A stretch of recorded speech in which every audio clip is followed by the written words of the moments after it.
പ്രിയമുള്ളവരെ എല്ലാവർക്കും നമസ്കാരം. അപ്പോൾ ഇന്ന് നമ്മൾ ക്ലാസ്സിൽ ഉൾപ്പെടുത്തിയിരിക്കുന്നത് കൈക്കുഴിയെ പറ്റിയുള്ള കാര്യങ്ങളും അതുപോലെ തന്നെ കൈക്കുഴി കൈക്കുഴി സാദാ ബ്ലൗസിൻ്റെയും കൈ ചുളിയുന്നവർക്കും കൈക്കുഴി ആംഗോള് കുറവുള്ളവർക്കും നമ്മൾ കാണിക്കേണ്ട കുറേ വ്യത്യാസങ്ങളാണ് ഇന്നിതിൽ ഉൾപ്പെടുത്തിയിരിക്കുന്നത്. അതുകൂടാതെ തന്നെ നമ്മൾ രണ്ട് കാര്യങ്ങളാണ് പ്രധാനമായിട്ട്. ഒന്ന്, നമ്മൾ പല രീതിയിലുള്ള ഷോൾഡർ നമ്മൾ പല രീതിയിൽ വെട്ടാറുണ്ട്. പല രീതിയിലുള്ള മെഷർമെൻറ്റ് വരുന്നവർക്കും പല രീതിയിൽ നമ്മൾ ഷോൾഡർ എടുക്കാറുണ്ട്. അങ്ങനെ 3 സൈസ് രീതിയിലുള്ള ഷോൾഡറും 3 സൈസുള്ള കൈക്കുഴിയും തമ്മിലുള്ള വ്യത്യാസങ്ങളാണ് നമുക്ക് തരാറുള്ളത്. പിന്നെ എപ്പോഴും നമ്മൾ എന്താ ചെയ്യേണ്ടതെന്ന് പറഞ്ഞാൽ, ഒരു ചുളിഞ്ഞ അളവ് ബ്ലൗസാണ് നമുക്ക് കിട്ടുന്നതെങ്കിൽ എപ്പോഴും അളവ് ബ്ലൗസ് ഒരുവിധം തേച്ച് നൂർത്തതിന് ശേഷമുള്ള നിങ്ങൾ അതിൽ നിന്ന് മെഷർമെൻറ്റ് എടുക്കാവുള്ളൂ.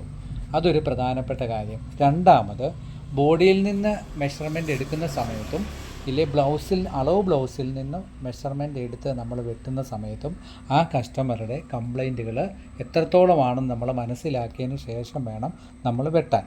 അപ്പോൾ ഇതിൻ്റെ അകത്ത് ഏറ്റവും പ്രധാനപ്പെട്ട ഒരു കാര്യം എന്ന് പറഞ്ഞാൽ, കൈയുടെ ചുളിവിൻ്റെ കാര്യം എല്ലാവരും പറയാറുള്ളൊരു സംഭവമാണ്.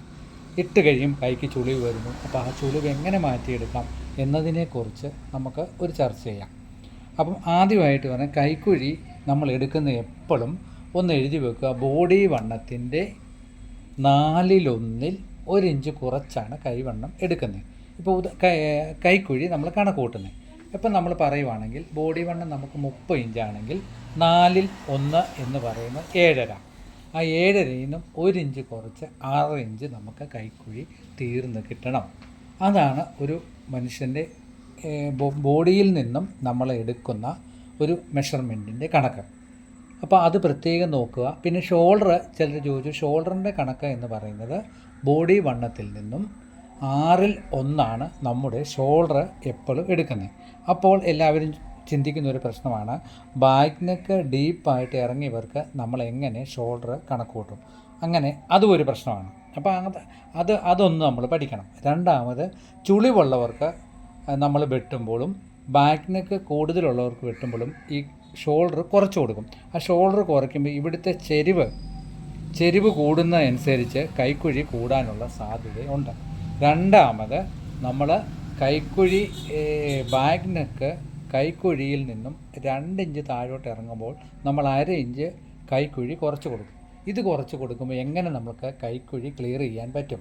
ഇതെല്ലാവരുടെയും ഒരു വലിയ സംശയത്തിൻ്റെ ഘടകമാണ്. സംശയം വന്നെങ്കിൽ മാത്രമേ ഉള്ളൂ നമുക്കതിൻ്റെ ഉത്തരങ്ങൾ കണ്ടുപിടിക്കാൻ കഴിയുള്ളൂ. അപ്പോൾ ഇതുപോലുള്ള 3 കാര്യങ്ങളുടെ പ്രശ്നങ്ങളുമായിട്ടാണ് നമ്മൾ വന്നിരിക്കുന്നത്. അപ്പോൾ ആദ്യമായിട്ട് നമ്മൾ പറയുന്നത്, നെക്ക് കൈക്കുഴിയുടെ അവിടുന്ന് എത്രത്തോളം താന്നോ ആ താഴ്ച 2 ഇഞ്ചുണ്ടെങ്കിൽ 1 ഇഞ്ചിന് 1/4 ഇഞ്ച് വെച്ച് നമ്മൾ ഷോൾഡർ കുറച്ച് കൊടുക്കണം. അത് പ്രത്യേകം നമ്മൾ ഓർക്കുക. പിന്നെ ഒന്ന് പറഞ്ഞാൽ മനസ്സിലായല്ലോ, 2 ഇഞ്ച് താന്നാൽ 1/2 ഇഞ്ച് ഷോൾഡർ കുറച്ചോണം. പിന്നെ 1/2 ഇഞ്ച് തൈയുടെ തുമ്പും കൂടെ കയറുമ്പോൾ ഒരു കാരണവശാലും ഷോൾഡർ വലിഞ്ഞു പോകത്തില്ല. മൂന്നാമത് പറയുന്നത്, ഷോൾഡർ ഒരുപാട് ഇറങ്ങുന്നവർക്ക്, ഒത്തിരി തള്ളിപ്പോകുന്നവർക്ക് ഒരു കാരണവശാലും നമ്മൾ ഷോൾഡർ ചെരിവ് കൊടുക്കണ്ട.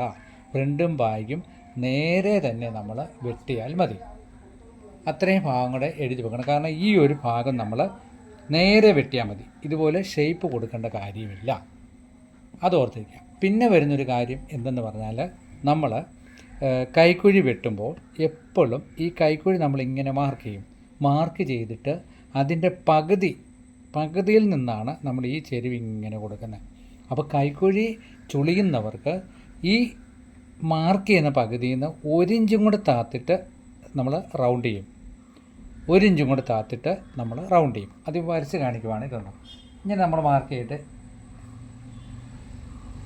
ഇങ്ങനെ കൈക്കുഴി നമ്മൾ മാർക്ക് ചെയ്യും. ഇങ്ങനെ നമ്മൾ കൈക്കുഴി ഇങ്ങനെ റൗണ്ടി മാർക്ക് ചെയ്യുമ്പോൾ നമ്മുടെ സെൻറ്റർ ഇതാണ്. ഈ സെൻറ്ററിൽ നിന്ന് 1 ഇഞ്ചും കൂടെ താത്തിട്ട് നമുക്ക് കൈക്കുഴി മാർക്ക് ചെയ്തിരിക്കുവാണെങ്കിൽ ഈ ഒരു ചുളിവ്, കാരണം ഇവിടെ നമ്മൾ സാധാരണ 1.5 ഇഞ്ചൊക്കെ കയറാറുണ്ട്. ചുളിവ് കൂടുതലുള്ളവർക്ക് നമുക്ക് 1.5യുടെ ആവശ്യമില്ല. 1 ഇഞ്ചും കൂടെ താത്ത് നമ്മൾ കറക്റ്റായിട്ട് ഇങ്ങനെ എടുത്താൽ മതി. പിന്നെ അങ്ങനെ എടുക്കുമ്പോൾ നമ്മൾ ചെയ്യേണ്ടതെന്ന് പറഞ്ഞാൽ, ഈ 1 ഇഞ്ച് താത്ത് നമ്മൾ മുട്ടിക്കുന്നത് ഈ വണ്ണം കണ്ടോ, ഈ കൈക്കുഴിയുടെ ഇവിടുന്ന് നമ്മൾ മാർക്ക് ചെയ്യുന്ന ഒരു സ്ക്വയർ മാർക്കുണ്ട് വെട്ടാൻ. ഈ വണ്ണത്തിൻ്റെ നടുക്ക് വെച്ച് നമ്മൾ മാർക്ക് ചെയ്യണം. ഇതിപ്പോൾ 4 ഇഞ്ചുണ്ട്, 2 മാർക്ക് ചെയ്യും. ഈ ഇവിടുന്ന് വരുന്ന ഈ മാർക്ക് ഈ 2 ഇഞ്ചിലോട്ട് കൊള്ളിച്ചിട്ട് നേരെ പോയാൽ ഒരു കാരണവശാലും നമുക്ക് കൈക്കുഴി ചുളിവുണ്ടാകുകയില്ല. അതും പ്രത്യേകം ഓർത്ത് വെക്കുക. അതുപോലെ തന്നെ കൈക്കുഴി കുറവുള്ളവർക്ക് നിങ്ങൾ വെട്ടുമ്പോൾ ഈ 4-1 ഒരു കാരണവശാലും കണക്ക് കൂട്ടല്ലേ. പ്രത്യേകം ആ 3 കാര്യങ്ങൾ നമ്മൾ ഓർമ്മയിൽ തന്നെ ഇരിക്കണം. അപ്പം ഇതിൻ്റെ കാര്യം നിങ്ങൾക്ക് ഓർമ്മ വന്നു. പിന്നെ നമ്മൾ സാധാ ബ്ലൗസിന് നമ്മളെപ്പോഴും 1/2 ഇഞ്ച് ഷോൾഡർ കൊടുക്കും. അത് ഒരു കുഴപ്പമില്ല. നമ്മൾ ഫ്രണ്ട് നെക്ക് ടൈറ്റില്ല എന്ന് പറയുന്നവർക്ക് തീർച്ചയായിട്ടും നിങ്ങൾ ഈ ഒരു ഭാഗമില്ലേ, ഈ ഒരു ഭാഗത്ത് ഞാൻ വരച്ച് കാണിക്കാം. ഫ്രണ്ടും ബാഗും ഒരു 1/2 ഇഞ്ച് ഇങ്ങനെ ഇതുപോലെ എടുത്ത് കാണിക്കുക. ഇതുപോലെ ഒരു ഷോൾഡർ ഒരു 4 ഇഞ്ച് ഒരു പോയിൻ്റ് എടുത്ത് ഏകദേശം സത്യത്തിൽ പറഞ്ഞാൽ അതൊരു റൗണ്ട് പോലെ വരും. അങ്ങനെയൊന്ന് വെട്ടുന്നതിൽ ഒട്ടും തെറ്റില്ല. അപ്പോൾ ആ ഒരു സംശയം നിങ്ങൾക്ക് മാറിയല്ലോ. അതായത് ഫ്രണ്ടിനൊക്കെ ലൂസ് വരുന്നവർക്ക് അത് മറന്നു പോകാതെ ചെയ്യുക. ഈ നെക്ക് ടൈറ്റായിട്ട് വരുന്നവർക്ക് നമ്മൾ ഇങ്ങനെ ഒരു ഭാഗം കൂടെ കൊടുക്കും. അത് കൂടാതെ നമ്മൾ ഈ പടിപ്പീസ് നമ്മൾ വെട്ടത്തില്ലേ, പടിപ്പീസ് കാണിക്കാം. പടിപ്പീസ് നമ്മളിങ്ങനെ വെട്ടുമ്പോൾ ഈ പടിപ്പീസിൻ്റെ ഈ ഒരു ഭാഗത്ത് നമ്മളൊരു ഷേപ്പ് കൊടുക്കും, ഒരു 4 ഇഞ്ച്. അതും ഈ ഫ്രണ്ട് നെക്ക് വലിഞ്ഞ് കിട്ടാനായിട്ട് നമുക്ക് ഒരുപാട് ഗുണം ചെയ്യുന്നൊരു കാര്യമാണ്. ഈ 4 ഇഞ്ച് എടുത്ത് വെട്ടുമ്പം ഒരിക്കലും നമ്മുടെ മെയിൻ ഡാർട്ടിൻ്റെ അപ്പുറത്തോട്ട് പോകില്ല. മെയിൻ ഡാർട്ട് അപ്പുറത്ത് പോയാൽ പിന്നെ അത് ഷോൾഡർ ഫ്രണ്ടിലോട്ട് വലിക്കും.